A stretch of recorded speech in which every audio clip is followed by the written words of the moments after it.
Hello magical কার, code number 007। আমাদেরকে Kepler গ্রহে যেতে হবে। তুমি এখনই চলে এসো।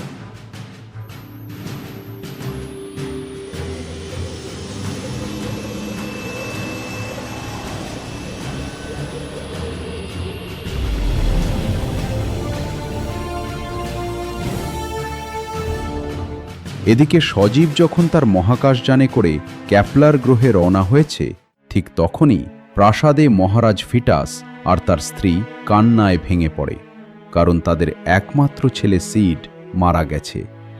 হে ঈশ্বর, এটা কি হয়ে গেল? আমার ছেলেটা কিভাবে মারা গেল? আমি কিছুই বুঝতে পারছি না। ও কিভাবে ওই ব্লু হোলের কাছে গেল? আমরা তো সবাই জানি ওই ব্লু হোল কতটা ভয়ঙ্কর। তুমি কেন ওকে বাধা দিলে না, রোবো? বিশ্বাস করুন, আমি ওকে অনেকবার নিষেধ করেছি ও যেন কিছুতেই ওই ব্লু হোলের ভেতর প্রবেশ না করে, কিন্তু ও আমার কোনো কথাই শোনেনি।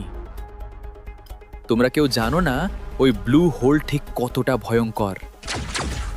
আজ থেকে কয়েক হাজার বছর আগে ওই ব্লু হোলের ভেতরে জৈক প্রজাতির কিছু প্রাণীদেরকে বন্দি করে রাখা হয়।